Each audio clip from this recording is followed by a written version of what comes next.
This week's portion is the portion of Vayetze. Now, before talking about the portion, I wanted to preface with a rather simple, yet at the same time strong question. Why is it that we relate as a people mostly to Yaakov? What I mean is, we are called Adas Yaakov, the congregation of Yaakov. We're called Bnei Yisrael, the children of Yisrael. Why him?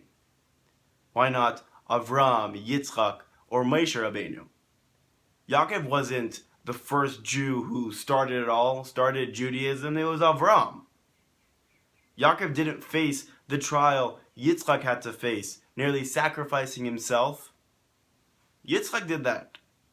And Yaakov didn't lead the Jewish people out of exile and give them the Torah because Moses did that. So the question is, why do we relate as a people to Jacob, to Yaakov? If we take a look at something that takes place in this week's portion, as well as next week's, we'll have a better understanding. In this week's portion, Yaakov is running away from his brother Esav.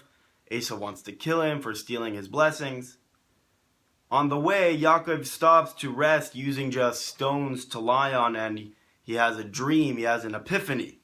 And in his dream, he sees a ladder resting on the earth, with its top reaching to heaven, and the angels of God were ascending and descending on it. God speaks to Yaakov. When Yaakov awoke from his sleep, he thought, surely the Lord is in this place, and I was not aware of it. He was afraid, and he said, how awesome is this place? This is none other than the house of God. This is the gate of heaven. Fast forward to next week's portion.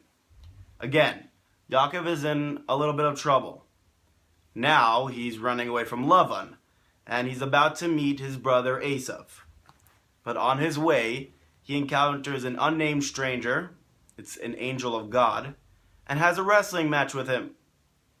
Afterwards, the portion tells us that this angel, the man said to Yaakov, your name will no longer be Yaakov, but Yisrael, because you have struggled with God and with humans and have overcome.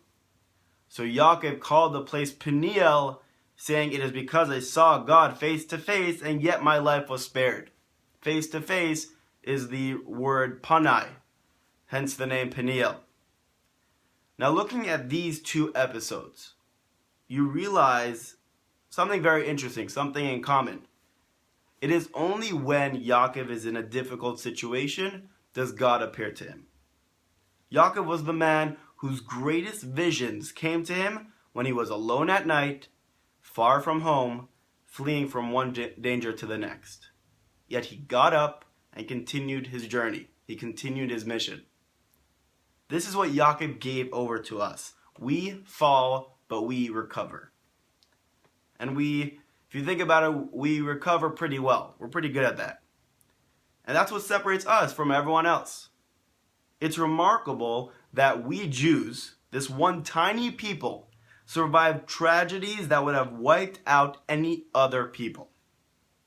The destruction of the two temples, the Babylonian and Roman conquests, expulsions, persecutions and pogroms, anti-Semitism, and of course the Holocaust. After each one, we renewed ourselves and became so much greater. During the Babylonian exile, it deepened our engagement in the Torah. After the Roman destruction of Yerushalayim, we came out with something called Torah Shel Baal Peh. That's Midrash, Mishnah, and Gemara. During the Middle Ages, where we had a lot of anti-Semitism, we produced masterpieces of law and Torah commentary, poetry, and philosophy. Again, we become greater after all these things. A mere 3 years after the Holocaust, we, the Jews, proclaimed the state of Israel, the Jewish return to history after the darkest night of exile. Yaakov wasn't just a leader, he was a survivor.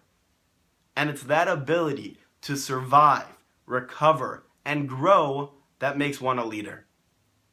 Yaakov endured the rivalry of Esav, the resentment of Lavan, the tension between his wives and children, the early death of his beloved wife Rachel, and the loss for 22 years of his favorite son Yosef. We see he says to Pharaoh, "Few and hard have been the years of my life." Yet on the way, we see he encountered angels. And whether they were wrestling with him or climbing the ladder to heaven, they were light in the face of his darkness. To try, to fall, to fear, and yet to keep going. That is what it takes to be a leader.